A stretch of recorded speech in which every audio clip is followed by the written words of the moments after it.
Hola, ¿cómo están? Muy bienvenidos al programa Hora de Entrevistas. Nos encontramos con René Cortázar, ustedes lo conocen, ex ministro de 2 periodos en nuestro país.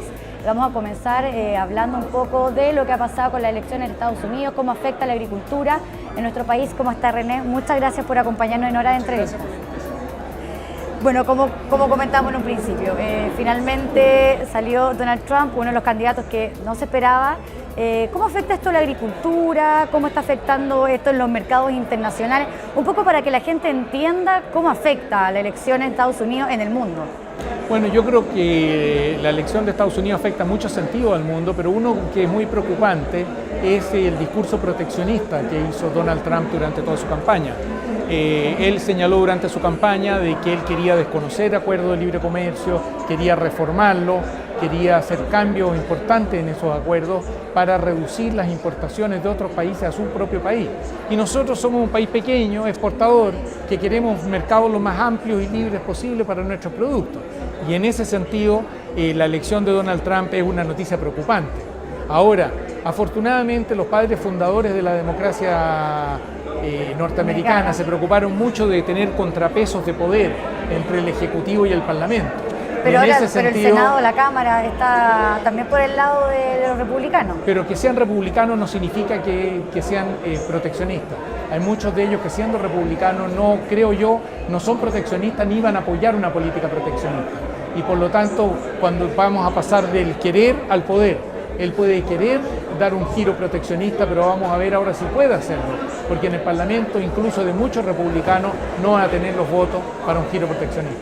Claro, y en ese sentido lo que más he escuchado hablar es el tema del muro entre México y Estados Unidos, y también podemos entender que ese muro va a ser un muro también económico quizás, el tema por ejemplo en NAFTA, en general él tiene una visión proteccionista muy antigua respecto de que el comercio internacional no favorece a su país, cosa que no es efectivo, y yo creo que esto se traduce en estas distintas medidas, se traduce en desconozcamos el NAFTA, se traduce en desconozcamos otros acuerdos, se traduce en pongamos un muro, se traduce en el aislamiento, en el aislacionismo, como un enfoque. Y ese enfoque yo creo que es un enfoque que no es bueno para un país como Chile, que vivimos del comercio internacional, que vivimos de exportar nuestros productos y por lo tanto lo que queremos son mercados lo más amplios posible y lo más abiertos posible. Claro.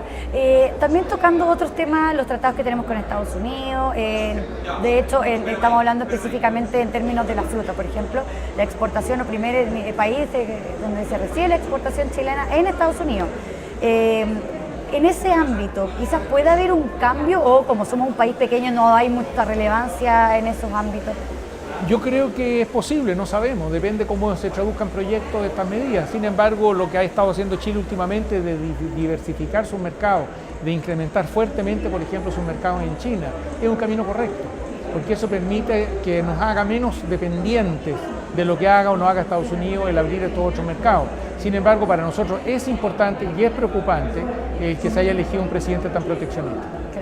Y para finalizar un poco en el tema de Estados Unidos, las elecciones, ¿cuál cree que podría ser nuestros efectos en nuestra economía si eventualmente, tampoco pensar tan negativamente, pero si eventualmente Trump dijera no vamos a seguir con tratados con países, por ejemplo, latinoamericanos y vamos a aprovechar la producción estadounidense por ejemplo, en términos de nueces, en el tema de las uvas, que son exportaciones que nosotros también realizamos y que ellos también tienen en su país? ¿Qué podría pasar? Esos son los riesgos del proteccionismo, lo hemos visto en Europa, vimos la salida de Brexit en el Reino Unido, está movido por el mismo espíritu, un espíritu proteccionista. Hay un riesgo de esta ola proteccionista en el mundo y lo que nosotros tenemos como país que preocuparnos de esa situación porque eso nos afecta, porque somos un país que vivimos de nuestras exportaciones, especialmente en sectores agrícolas, y por lo tanto para nosotros es crucial que se mantengan los mercados abiertos y por eso hay que estar muy atentos a esta evolución que estamos observando. Ahora, pasando al lado de la agricultura y la importancia que ha tenido nuestro país. Salieron cifras, por ejemplo, que el año 2015 fue uno de los motores de la economía en Chile, de hecho hay unas estimaciones del Ministerio que fue de un 6%. La minería se ha visto un poco disminuida este tiempo. ¿Cómo ha sido, usted cree, la importancia que ha tenido la agricultura para la gente que trabaja en este rubro y cuáles son las proyecciones que existen de crecimiento al respecto? Bueno, yo creo que va a depender mucho de un conjunto de instituciones que se han ido diseñando en el país, va a depender mucho de la situación de la economía general del país, de lo que ocurre con nuestra legislación, de lo que ocurre con nuestros incentivos, pero no cabe duda que la agricultura tiene un doble efecto. Por una parte contribuye al crecimiento del país y por otra parte es un motor absolutamente esencial de muchas de las regiones de nuestro país. Yo he estado trabajando hace bastante tiempo con la Universidad de Talca en la región del Maule y uno lleva un sector agrícola que está siendo un motor fundamental de las condiciones de vida de los maulinos, incluso de los que no trabajan en el sector agrícola. Y por lo tanto estamos hablando de un sector que no solo tiene que ver con el crecimiento económico del país, sino que también con la integración regional y con la expansión de las distintas regiones dentro de nuestro país. ¿Cómo ha sido el cambio, ya hablando en el término más histórico de nuestro país, y cómo ha sido el crecimiento de, por ejemplo, regiones como en Talca, que comentaba que estaba trabajando en la universidad, en temas de investigación agrícola? Bueno, Chile ha hecho avances importantes, pero no cabe duda de que toda construcción que se pueda hacer, toda elaboración que se pueda hacer para acercar la gestión de nuevas tecnologías a los productores, especialmente a los productores que tienen menos capacidad de acceso, productores medianos y pequeños que no tienen capacidad propia para hacer esa investigación, es una ayuda inmensa. Yo soy hijo de un agrónomo que dedicó toda su vida, más de 50 años, a investigar mejora genética en el trigo. Y me tocó ver muy de cerca durante toda mi vida cómo este aumento de quintales por hectárea que él trataba de elaborar en sus centros de investigaciones, al final eran cambios en condiciones de vida de muchas familias, que cuando se les aumentaba al doble sus quintales por hectárea significaba más educación para sus hijos, mejor salud para sus hijos, significaba una mejor vivienda y mejores condiciones de vida. La agricultura tiene eso, que está metida en la sociedad y influyendo directamente sobre los distintos estratos de nuestra sociedad. Y hablando sobre lo mismo que comentaba, el término de que hay un cambio en la sociedad con el tema de la agricultura, que Chile ha crecido también en esos ámbitos, hay harta investigación, etcétera. ¿Cuál cree que es el futuro? ¿Qué es lo que tenemos que nosotros ahora empezar a potenciar como país en términos agrícolas para poder llegar a ser una potencia en esa área? Eso yo creo que se lo dejo a los expertos. Yo no me considero un experto en el sector agrícola como para poder orientar una discusión como esa. Sí creo que el marco de políticas públicas que tengamos, en lo laboral, en lo tributario, en lo educacional, tienen que favorecer. Pero las políticas específicas sectoriales se las dejo a los expertos y yo no soy un experto. Y como experto en trabajo, porque fue ministro del Trabajo, pues se está viendo el tema, por ejemplo, de los temporeros, de esos trabajos que son, como dice el nombre, o sea, de temporada, son contratos más cortos. ¿Cuáles fueron sus avances en ese ámbito cuando fue ministro? ¿Qué cree, sabiendo también el tema de este rubro, cómo funciona el tema del trabajo, la estabilidad de los trabajadores agrícolas? Hay poca mano de obra, también es un problema que ha surgido. Bueno, ese es un problema bueno. Cuando el país crece y la mano de obra se hace escasa, eso es una buena noticia para la mayor parte de la gente, pero exige también una respuesta, y una respuesta especialmente en materia de calificación y capacitación.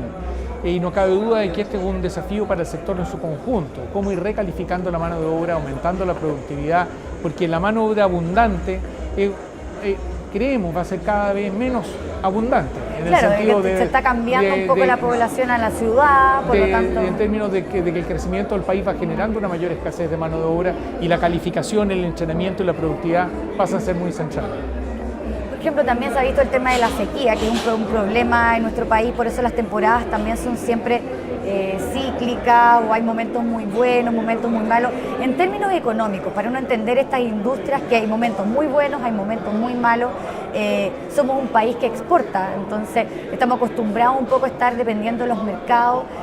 ¿Cuál cree que es como la recomendación, por ejemplo, para un agricultor mediano que está creciendo, para tener ojo, para no tener problemas después más adelante? Por ejemplo, estoy pensando en gente que está recién invirtiendo y son mercados, sabemos, tenemos lluvia a veces en abril y son inesperadas y la producción muere. Hay algo consustancial al sector agrícola que tiene que ver con el clima, que tiene que ver con esta volatilidad, que es inevitable, que se puede con tecnología enfrentar. Las heladas, por ejemplo, se han ido enfrentando en muchas zonas con el tema de cobertura de las plantaciones, hay formas de hacerlo, pero hay algo inherente al sector agrícola que le da una mayor volatilidad y que exige, por lo tanto, el uso mayor de tecnología. Yo he visto en sectores de, por ejemplo, cereza, cómo se ha ido cambiando la tecnología de protección frente a la helada y cómo áreas completas que antes vivían en las manos de la helada, hoy día no viven en la mano de la helada, sino que con la tecnología se han podido proteger. Y finalmente, para terminar, un poco hablar sobre una conclusión, digamos, de lo que ha pasado en agricultura. Ha sido un año muy bueno para la agricultura, ha sido un año muy bueno también en términos del tipo de cambio, el dólar ha subido, se ha ayudado un poco a esta industria. Y en ese ámbito, ¿hay alguna, se podría decir, alguna proyección acerca del dólar el próximo año o la bola mágica no la tiene nadie? No la tiene nadie. Yo creo que sería muy poco serio que yo me pusiera a tratar de predecir el dólar. Sabemos de su volatilidad y tenemos que tener la humildad para mencionar las cosas que sabemos y las que no sabemos. Y el dólar el próximo año no lo conocemos. No lo sabemos, pero Trump quizás puede hacer un cambio ahí. Hay que estar a la espera. No sabemos lo que va a hacer. Ojalá que no haga todo lo que dijo que iba a hacer. Ojalá, así esperamos. Bueno, René Cortázar, exministro del Trabajo, exministro también de Transporte, muchas gracias por estar en Hora de Entrevista. Muchas gracias, hasta luego. Muchas gracias por estar y acompañarnos en Hora de Entrevista. Siga, por supuesto, la compañía de AgroTV.